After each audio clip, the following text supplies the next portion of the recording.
Hello friends, आपका स्वागत है तितली फूड्स में। आज मैं आपके लिए लेके आई हूँ बड़ी चूरा की रेसिपी। ये रेसिपी जो है उड़ीसा में बहुत खाया जाता है। बनाना बहुत इजी है, 2 मिनट में बनके तैयार हो जाएगा ये रेसिपी। आप इसको दाल चावल के साथ बना के खा सकते हो। इसको पखाड़ भात के साथ उड़ीसा में बहुत लोग खाते हैं। ये देखिए, लग रहा है ना टेम्पटिंग। चलिए ये रेसिपी बनाते हैं।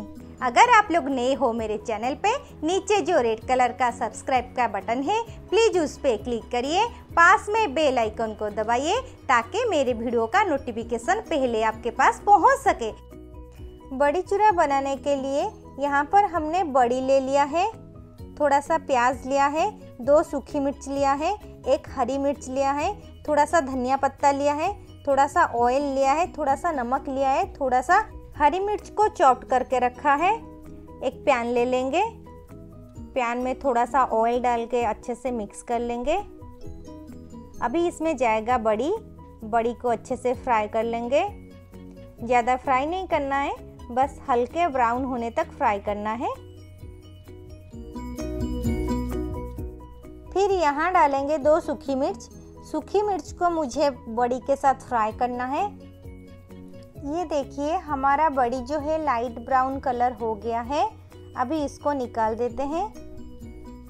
चलिए ग्राइंडिंग जार ले लेते हैं, उसमें बड़ी और सूखा मिर्च को ट्रांसफ़र कर लेंगे। आधा चम्मच नमक ऐड करेंगे, थोड़ा सा धनिया पत्ता ऐड करेंगे, 1 हरी मिर्च ऐड करेंगे और इसको ढक्कन बंद कर थोड़ा सा ग्राइंडिंग कर लेंगे। अभी हमारा ग्राइंडिंग हो गया है। चलिए इसको एक प्लेट में सर्व करते हैं। ये देखिए, बड़ी हमारा बहुत सुंदर दिख रहा है, खाने में भी लाजवाब टेस्ट होता है। आप ज़रूर इसको एक बार बना के खाइए, खुद खाइए, फैमिली को खिलाइए, रिलेटिव्स को खिलाइए, खुशियाँ बांटिए।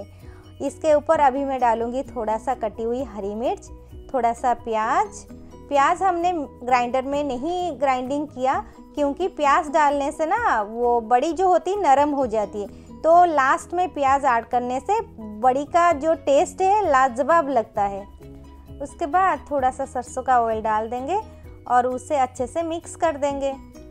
आपको अगर मेरे वीडियो पसंद आए जल्दी से लाइक कर दीजिए, सब्सक्राइब कर दीजिए, पास में बेल आइकन को प्रेस करिए ताकि मेरे वीडियो का नोटिफिकेशन पहले आपके पास पहुंच जाए। आप ज़रूर इसको एक बार घर में बनाइए और मेरे को कमेंट में लिखिए कि कैसा बना है आपका। Thank you. फिर मिलते हैं अगले वीडियो में।